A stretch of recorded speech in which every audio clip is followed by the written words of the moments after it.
कि वो गरीबी जो है ना वो तो हमको अच्छी लग रही है आज को देखते हुए, और आज अमीरी आई है ना हमको बहुत नाराज़गी हो रही है। हमें ख़तरा हो रही है कि हमारी आने वाली नस्लों को ख़राबी होएगी और हमारा इलाका क्षेत्र सारा ख़राब हो जाएगा। और ये सरकार इतनी भ्रष्टाचार क्यों कर रही है? इनको क्या जवाब नहीं देना कि इनकी उनका औलाद नहीं है, या ये नाऔलादा या विदेशी हैं, या इस देश का नहीं है। अभी तो आपने देखा नहीं, अभी तो टेलर है छोटा सा, फिल्म तो आगे बाकी है। विकास के ऊपर विनाश कर रहे हैं, ये बड़ा दुख की बात है। इसको हम चाहे जयपुर जाना पड़े, चाहे कलेक्टर साहब को जाना पड़े, चाहे कहीं भी जाना पड़े, इसको हम नहीं बढ़ने देंगे। इसमें अगर लाखों आदमी की भी कुर्बानी देनी पड़ी तो देने के लिए तैयार हैं। नमस्कार, A1 इंडिया देख रहे हैं आप, मैं हूं सुरेंद्र सोलिया। कहते हैं जब क्षेत्र में विकास होता है तो विकास के साथ विनाश भी साथ चलता है। जब आप विकास की बात करते हैं तो विनाश को भी झेलना पड़ेगा। उस विनाश को कैसे झेलना पड़ेगा, किस कदर झेलना पड़ेगा और उस विनाश का क्या असर हो सकता है, उसकी दस्तक यहाँ फुल्लावास गांव में है। तिजारा क्षेत्र का तिजारा उपखंड का ये गांव है। यहाँ पर विरोध में एक पंचायत का आयोजन किया गया। क्या ये पूरा विरोध है, क्या ये पंचायत थी, आखिर क्यों जो स्थानीय लोग हैं वो लामबंद हो रहे हैं स्थानीय सरकार के विरोध में? जब स्थानीय लोग सरकार के विरोध में लामबंद होने लगे तो मान लेना कहीं ना कहीं नीतियां हैं जो उनकी कमी है, अच्छी जो नीतियां हैं उनकी कमी है। नीतियों में सुधार की ज़रूरत है। कुछ बुज़ुर्ग लोग हैं जिन्होंने बदलते हुए ज़माने को देखा है और ज़माने के साथ में रियासत सियासत सबको देखा है। बाबा क्या नाम है आपका? शराब खान। हाँ साहब, कितनी उम्र आपकी हो गई होगी? उम्र होगी 77 साल की। 70 साल में आपने कितना 77 साल में कितना बदलते हुए आपने देश को देखा है? भाई हमने ऐसा देश को देखा बदलता कि हमारी जो जमान बचपन ही गरीबी की लाइन, फिर आगे आगे कुछ लोग सुधार में आया, फिर और आगे सुधार में आया, और अब चल के पूरा सुधार में आया। अब हमको इनाम मिल रहा है गंदगी का। एक समय था पैसे की बहुत बड़ी कदर थी, पैसा था नहीं, भूख प्यास बहुत ज़्यादा थी। आपने वो समय देखा है? जी जी, हमने समय देखा कि लोग एक दाना को तरसे है। पैसा की तो बड़ी बात है भाई, टाइम लोग फाका कसी भी करे, लेकिन अपनी मेहनत मजदूरी करके पेट भरे। लेकिन कुछ आगे चल के ही नहीं, बात थोड़ी मालिक ने अच्छी करी। बीच में ऐसा समय आया जब पैसे की कोई किसी के पास कमी नहीं रही, लेकिन आज उस पैसे का दुरुपयोग कैसे किया जा रहा है, आपको क्या इनाम दिया जा रहा है, आज इस 77 साल के सफ़र में आपने जो तय किया उसको आज कैसे देखते हैं, और आपकी अंतरात्मा आज उस विकास को कैसे देख रही है? आज हम उसको देख रहे हैं कि वो गरीबी जो है ना वो तो हमको अच्छी लग रही है आज को देखते हुए, और आज अमीरी आई है ना हमको बहुत नाराज़गी हो रही है। हमें ख़तरा हो रही है कि हमारी आने वाली नस्लों को ख़राबी होएगी और हमारा इलाका क्षेत्र सारा ख़राब हो जाएगा। और ये सरकार इतनी भ्रष्टाचार क्यों कर रही है? इनको क्या जवाब नहीं देना कि इनकी उनका औलाद नहीं है, या ये नाऔलादा या विदेशी हैं, या इस देश का नहीं है, या हमको देश का ना समझा। इस तिजारा क्षेत्र को, अलवर ज़िला को जो ऐसी हरकत कर रहे हैं, इस गंदगी को यहाँ पटक रहे हैं, ये इनको सोचना चाहिए। हमारे सीएम साहब को भी बात सोचना चाहिए कि हम उसका ही तो, हाँ हम किसी और घर का तो नहीं है, हमारे वाई के तो हम, हाँ तो वो हमारा है, हम वहाँ का, तो हम पे रियायत करें। जहाँ जैसी गंदगी उसी इलाका में डालें, थोड़ी थोड़ी करके, तो जोर नहीं पड़ेगा। इसलिए हमारे यहाँ ऐसा करा गया तो हम इसको बर्दाश्त नहीं करेंगे। बाबा, हम आपसे ये बात करें कि आपको अभी तक जो कचरा पात्र यहाँ बनाया जाना है, किस तरीके से आपको समझ में आया? कैसे लग रहा है आपको कि ये आपकी यहाँ से जो माहौल है वो गंदा हो जाएगा, ख़राब हो जाएगा? आपकी समझ में कितना आया जिससे आप अपनी बात जो अधिकारी हैं या सरकार है उनको समझा सके? आप अपने शब्दों में बताएं। हमें ये समझ में आया कि इन लोगों ने हमारे ऊपर हसद किया है कि इन लोगों को गंदगी में डाल दिया जाए। अरे हम मुसलमानों को नहीं, पूरा हिंदू मुस्लिम को। हमारे यहाँ 600 घर गुजरों का सिरसा से आके बसे हैं। मानवता की बात है। उनके बेचारा, उनका घर के टेंट के ऊपर एक कूड़ा डाला जा रहा है, वो क्यों बसाए ही आके नहीं? उनको बेचारा घूर रहने देता। जब उनको ये बसा के गंदगी में फंसा रहे, वे तो बेचारा मरेंगे, हर बीमारी के चपेट में आएंगे। इसलिए हमको तो बहुत नाराज़गी है कि हमारा भाई बसा हुआ है, तो हमने बड़ी खुशी है। हम हिंदुस्तानी, हमारा भाई होश से ही आएगा, बड़ी खुशी की बात है।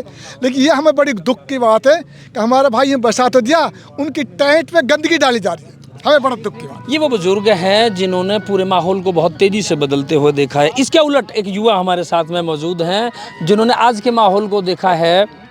जो इन मोहतरम बुजुर्ग ने बताया कि समय एक ऐसा था कि एक एक दाने दाने के मोहताज थे, लेकिन जो ये हमारे साथ युवा हैं ये उस माहौल में पैदा हुए हैं जहां इन्होंने विकास को होते हुए देखा। क्या नाम है सर? नाम मेरा नाम शकील अहमद है। अहमद साहब क्या कहेंगे, आज जिस तरीके का आपको यहाँ एक माहौल देखने को मिल रहा है, हम बात करें यहाँ पर एक डंपिंग यार्ड बनाने की बात की जा रही है, आपको डंपिंग यार्ड को लेकर क्या और कितना और ये पूरा जो मामला है वो कैसे समझ में आया, वो अपने शब्दों में सरकार या उच्च अधिकारियों को बताने का प्रयास करें। अभी 2-3 रोज़ पहले एक अखबार में खबर आई कि जरौली में 82 बीघे का लगभग 150 टन का 7 नगर निकायों और नगर पालिकाओं का डंपिंग जो है, जो कूड़ा है, केमिकल युक्त जो कचरा है, वो फुल्लावास के गांव में पटका जाएगा। तो उससे पहले भी उसकी जो कागजी कार्रवाई थी वो चल रही थी। पटवारी ने जो रिपोर्ट दी कलेक्टर साहब को, सरकार को भेजी, लेकिन अभी जो 2-3 रोज़ पहले वो चीज़ें आई। उसके बाद हमने पिछले परसों ही एसडीएम साहब को इस बाबत ज्ञापन दिया कि साहब हमारा जो क्षेत्र है वो बहुत, उसमें जो ज़्यादातर वहाँ के जो लोग हैं पशुपालन पर निर्भर हैं, वहाँ की जो खेतीबाड़ी पर निर्भर हैं, वहाँ कोई रोज़गार के साधन नहीं है। वो अपना जो पेट भरते हैं वो पशु, गाय से, बकरी और भैंस, इनका दूध बेचकर भरते हैं। तो अब ये जो पूरा जो औद्योगिक इकाइयाँ हैं उनका कचरा हमको क्यों दिया जा रहा है? और उन औद्योगिक इकाइयों में भिवाड़ी में 4000-5000 फैक्ट्रियाँ चल रही हैं। उनमें यहाँ की अगर आप बात करोगे रोज़गार की, तो बिल्कुल किसी बच्चे की वहाँ एंट्री है। इसी सवाल पे आने वाला था, अभी आपने बीच में शुरू कर दिया, मैं एक बार फिर पूछ लेता हूँ उस बात को। डंपिंग यार्ड की बात आपके गांव में कर दी गई है, आपके गांव में ऐसे कितने बच्चे हैं जो उन उद्योग इकाइयों में काम करते हैं जिनको रोजगार मिला? हाँ, वही मैं आपको बता रहा था। हमने 2-4-5 किसी से अप्रोच करके कहा भी कि भाई आप वहाँ जाइए, रोज़गार की जो तलाश में हमारे बच्चे हैं, लेकिन वहाँ जाने के बावजूद उनके डॉक्यूमेंट्स देखे तो उन्होंने भाई हम यहाँ के लोकल बच्चों को रोज़गार में नहीं लेंगे। तो मैं यहाँ की एक बात करूँ तो एक सिंगल बच्चा हमारे पूरे इलाके से इतनी 4-5 हज़ार फैक्ट्रियाँ, एक भी बच्चा इनमें रोज़गार नहीं मिल पा रहा है। और न ही कोई ठेका वगैरह छोटे मोटे जो काम है उनमें भी हमारे लोगों को वहाँ से दरकिनार किया जाता है। विकास कार्यों की बात करें तो गांव में और पंचायत में, क्षेत्र में कितना विकास यहाँ पर हो पाया है? अगर मैं विकास की बात करूं, चाहे सरकार कोई सी भी रही हो, इस इलाके की जहां अपन खड़े हैं, आप अभी जब तिजारा से फुल्लावास रोड पर आए हैं तो आपने अपनी आंखों से देखा ही होगा, रोड में बहुत ज़्यादा खड्डे हैं।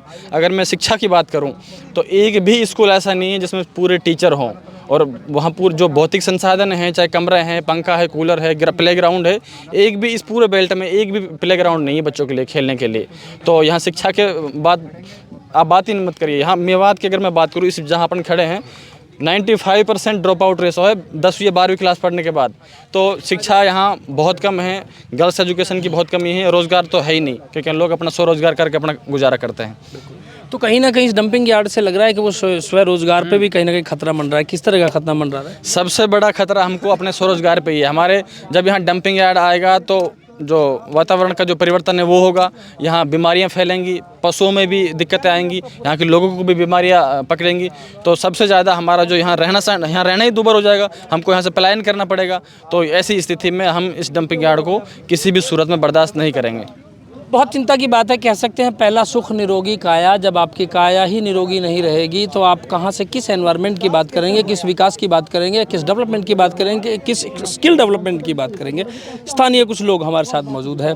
क्या नाम है सर आपका? नाम अयूब खान नाम है। खान साहब, आपका विरोध है जो वो आज तो आपके जो दलबल है वो दिख गया। आज एक साथ आप हैं, एकजुट हैं, पॉलिटिकल इंट्रेंस या पॉलिटिकल जो उठापटक है उससे ऊपर उठकर आप सभी एक मंच पे, एक जाजम पे थे। क्या कहेंगे, किस तरह का विरोध है और आप कितने संतुष्ट हैं कि आपकी जो मेहनत है, आपकी जो पंचायत है वो रंग लाएगी?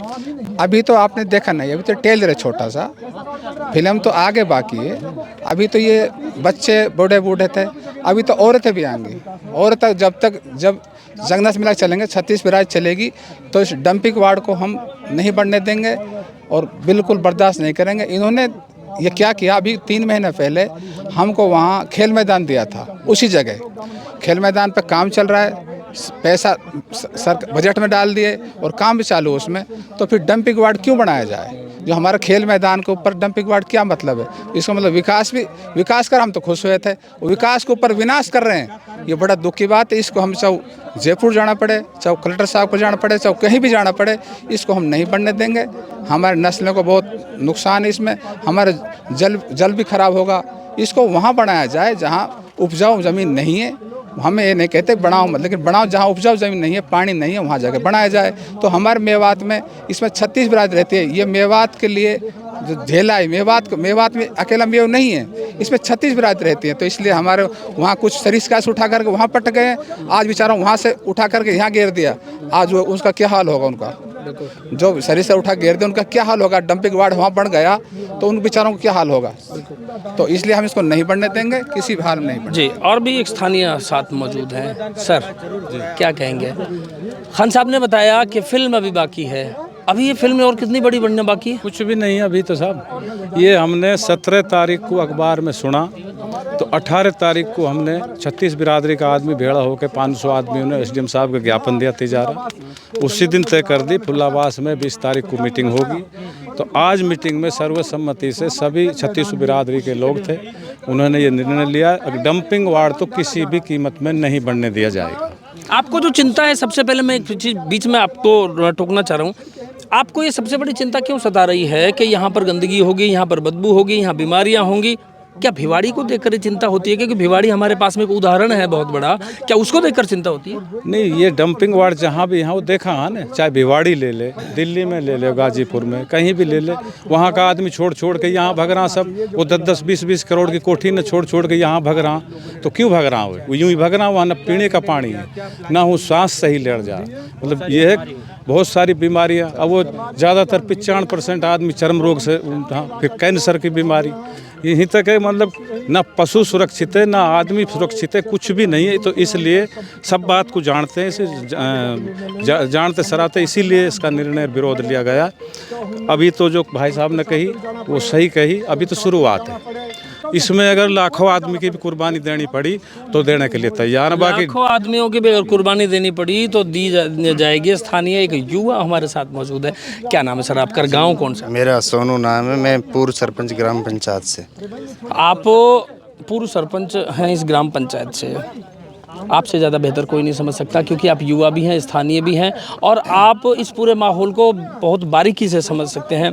कितने युवा उद्योगों में काम करते हैं? सर यहाँ से अगर देखा जाए तो ये भिवाड़ी में कम से कम 5000 कंपनी है और हमारे क्षेत्र के युवा बिल्कुल जीरो, क्योंकि तिजारा का नाम आ जाता है तो वहाँ लोकल बोल देते हैं और एक भी बच्चा हमारे यहाँ फैक्ट्री में रोज़गार नहीं करते। और जबकि भिवाड़ी में जो हज़ारों कंपनियाँ लगी हुई हैं, जापानी हैं, और उनका जो मान लीजिए जो केमिकल जो कचरा है, डंपिंग यार्ड यहाँ जो प्रस्तावित कर रही है सरकार, ये बहुत दुख की बात है। जब मैं पहले सरपंच था तो मैंने कम से कम हज़ारों पेड़ लगाए और 5 साल में जो गिदावड़े में लकड़ियाँ कटती हैं उन पर रोक लगा के बहुत हरा भरा हो गया था। और अब हमारे सरिस्का से जो गुजर भाई आए हैं उनके कम से कम 500-600 घर हैं यहाँ पे, उनके लिए यहाँ सरकार ने प्रस्तावित किए हैं। अब उनको बिल्कुल उनसे 100 मीटर भी दूर नहीं है जो ये डंपिंग यार्ड है, बिल्कुल उनके डोल में डोल है बोले तो। ये चिंता की बात है। जिन लोगों को विस्थापित किया उनके सर पे गंदगी का ढेर डाला जाना है, ऐसा स्थानीय लोगों का कहना है। लाखों अगर करोड़ों कुर्बानी भी दी जानी पड़ी तो शायद कुर्बानी देने को तैयार है, ऐसा ग्रामीणों की तरफ से कहा गया है। ये आज पंचायत जो है वो ट्रेलर भर मात्र है, पिक्चर अभी बाकी है। सियासतदानों से और जो राजनेता हैं या जो सामाजिक संगठन हैं जो इन समस्याओं को लेकर काम करते हैं, या उन सब के लिए एक चिंता का विषय है कि आखिर इस स्थानीय जो क्षेत्र है, जो लोकल क्षेत्र है, जो प्रदूषण से दूर है, भाईचारे में मशगूल है और अपनी ज़िंदगी में मस्त हैं और अपने खेती गुजारी से कर रहे हैं, खेती क्यारी से अपने गुजारी कर रहे हैं और अपना जीवन यापन कर रहे हैं, भाईचारे से चल रहे हैं, आखिर उनको क्यों डिस्टर्ब किया जा रहा है? ये इन समस्त नेता और राजनेताओं को समझने की ज़रूरत है। ये चिंता की बात है। अगर आज नहीं समझे तो कब समझेंगे? सरकार समझे या ना समझे, स्थानीय लोग जरूर समझ गए हैं। देखते रहिए एवन इंडिया।